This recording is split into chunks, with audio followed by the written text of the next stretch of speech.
Good morning students, 11वीं वाले बच्चे, सिद्धि हिंदी विद्यालय के इस ऑनलाइन क्लासेस में आपका हार्दिक स्वागत है। अब बच्चों यहाँ पे हमारा ये जो तीसरा लेसन है, यहाँ पे अप्पू के साथ 2.5 साल, जिसके लेखक यहाँ पे है सत्यजीत राय। और ये सत्यजीत राय जो है यहाँ पे खुद ही यहाँ पे ये फिल्म बनाते हैं। हम जो पाठ पढ़ रहे हैं अप्पू के साथ 2.5 साल, ये पथेर पांचाली फिल्म का एक हिस्सा है। और ये पथेर पांचाली फिल्म सबसे पहले बंगला भाषा में लिखी गई। पाठ की शुरुआत में हमने देखा कि जो सत्यजीत राय है वो क्या एक एडवर्टाइजमेंट कंपनी में काम करते हैं और उनमें से पैसे बचाते हैं, और जब पैसे इकट्ठे होते हैं तो थोड़े थोड़े समय के बाद वो फिल्म का शूटिंग करते हैं। करीबन ये फिल्म 2.5-3 साल तक चलती है। अब सबसे पहले उनको ये फिल्म के लिए एक अप्पू मतलब यहाँ पे एक छोटे बच्चे का पात्र चाहिए जो हूबहू उस पात्र को बखूबी निभा पाए। उन्होंने अपने अखबार में एडवर्टाइजमेंट दी और वो एडवर्टाइजमेंट देकर बहुत सारे माता पिता अपने बच्चों को लेकर आते हैं इंटरव्यू देने के लिए। अब यहाँ पे जो लेखक होते हैं उन्होंने सत्यजीत राय ने बहुत सारे ऐसे बच्चों का इंटरव्यू लिया, लेकिन उनको एक भी बच्चा ऐसा नहीं मिला जो अप्पू की तरह दिखे। आखिरकार एक दिन ऐसा होता है कि एक जो पिता होते हैं वो अपने बेटे को लेकर यहाँ पे जहाँ पे इंटरव्यू रखा है वहाँ आते हैं।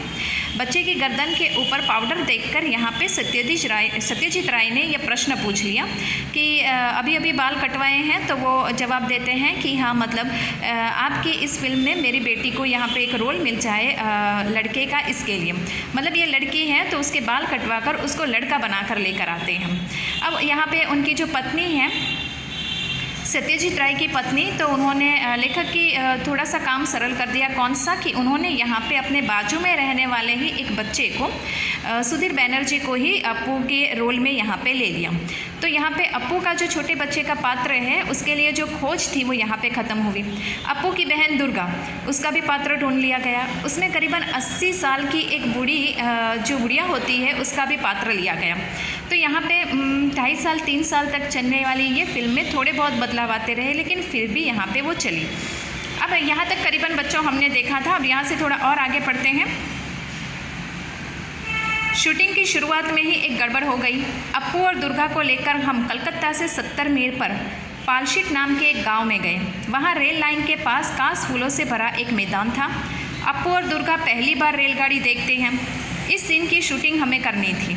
यह सीन बहुत ही बड़ा था। एक दिन में उसकी शूटिंग पूरी होना नामुमकिन था। कम से कम 2 दिन लग सकते थे। पहले दिन जगन्नाथरी पूजा का त्यौहार था। दुर्गा के पीछे पीछे दौड़ते हुए अप्पू काश के वन में पहुंचता है। सुबह शूटिंग शुरू करके शाम तक हमने सीन का आधा भाग चित्रित किया। तो बच्चों यहाँ पे ये जो कलकत्ता में करीबन 70 मील दूर ये पालशीट नाम का एक गांव है, वहाँ पे ये फिल्म का शूटिंग हुआ। उसमें वहाँ पे एक रेलवे ट्रैक है, रेलवे लाइन है। वहाँ से कुछ एक मतलब 1 दिन 2 दिन या 3 दिन के बाद एक रेलगाड़ी गुजरती है। तो उस रेलगाड़ी के साथ यहाँ पे अप्पू और दुर्गा का यहाँ पे सीन लेना था फिल्म का। अब होता है ऐसा कि जो रेलगाड़ी जाती है और ये काश के फूलों का एक मैदान है जो रेलवे ट्रैक के बिल्कुल बाजू में है, रेलवे लाइन के बाजू में है। उस मैदान से बच्चे दौड़ते हुए ये रेलगाड़ी को देखने के लिए जाते हैं। ये फिल्म में दृश्य लेना था। फिल्म में कुछ ज़्यादा ही दृश्य लेने थे रेलवे लाइन के और ये काश के फूलों के मैदान के, लेकिन यहाँ पे करीबन 1 दिन में वो ख़त्म नहीं होते, 2-3 दिन लग जाते। अब ये यहाँ पे होता है ऐसा कि दूसरे दिन सुबह ये शूटिंग की शुरुआत हुई जो शाम तक चलती है।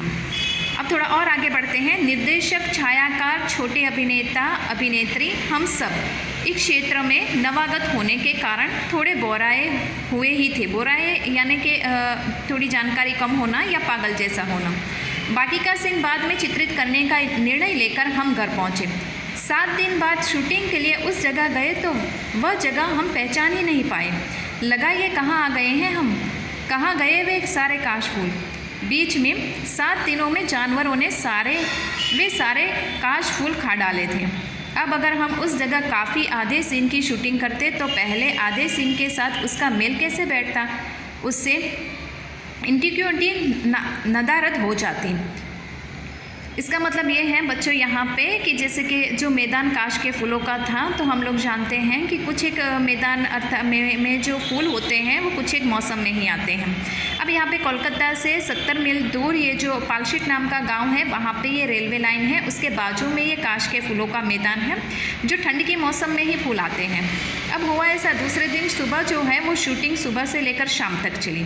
अब शाम तक चली तो यहाँ पे जो अभिनेता अभिनेत्री या जो छायाकार अर्थात निर्देशक लेखक खुद थे जो फिल्म बनाते थे, उनको ज़्यादा पहली बार फिल्म बना रहे थे तो अंदाज़ा नहीं था। तो उन्होंने सोचा कि आज मतलब चलते हैं और वापस आएंगे थोड़े समय के बाद। वो वापस चले जाते हैं और करीबन पूरी टीम जो होती है फिल्म की वो 7 दिनों के बाद आते हैं। 7 दिनों के बाद उस काश के फूलों के मैदान में आते हैं जो रेलवे लाइन के बाजू में था। बच्चों तो वो ये देखकर आश्चर्यचकित हो जाते हैं क्योंकि वो मैदान मतलब पहचान में ही नहीं आ रहा था। पूरा वो मैदान जो है वो साफ हो गया था। क्यों? क्योंकि जानवरों ने 7 दिन के अंदर वो सारे के सारे काश के फूलों को नष्ट कर दिया था। अब यहाँ पे लेखक के लिए समस्या, सत्यजीत राय के लिए समस्या बन गया कि आधी फिल्म की शूटिंग तो हुई, मतलब आधा सीन हुआ जो काश के फूलों के मैदान में हुआ, और बाकी का अब इस तरह से मैदान में करना, खाली मैदान में तो बिल्कुल नहीं। सीन यहाँ पे थोड़ा बदल जाता है तो ये कोई समस्या हो जाएगी। ऐसा समझ के वो आधा मतलब जो शूटिंग है उस काश के फूलों के मैदान वाली वो यहाँ पे स्थगित कर देते हैं फ़िलहाल थोड़े समय के लिए। अब थोड़ा और आगे बढ़ते हैं।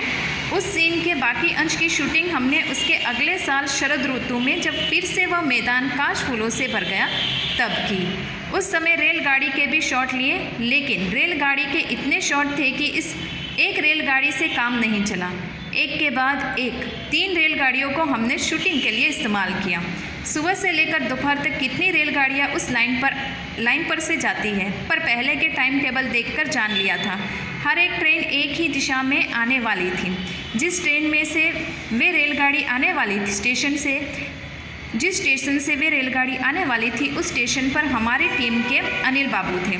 रेलगाड़ी स्टेशन से निकलते समय अनिल बाबू भी इंजन ड्राइवर की कैबिन में चढ़ते थे, क्योंकि गाड़ी की शूटिंग की जगह के पास आते ही बॉयलर में कोयला डालना ज़रूरी था ताकि काला धुआं निकले। सफ़ेद काश फूलों की पृष्ठभूमि पर अगर काला धुआं नहीं आया तो दृश्य कैसे अच्छा लगेगा।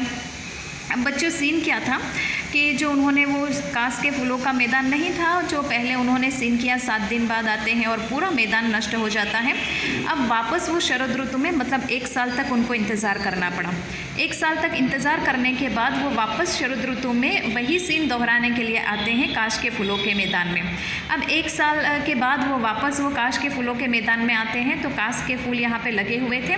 इसके साथ उनको रेलगाड़ी का भी दृश्य लेना था, लेकिन एक रेलगाड़ी नहीं, उसमें एक के पीछे एक, इस तरह से थोड़े थोड़े समय में और थोड़े थोड़े अंतर पे 3 रेलगाड़ियों का शूटिंग लेना था।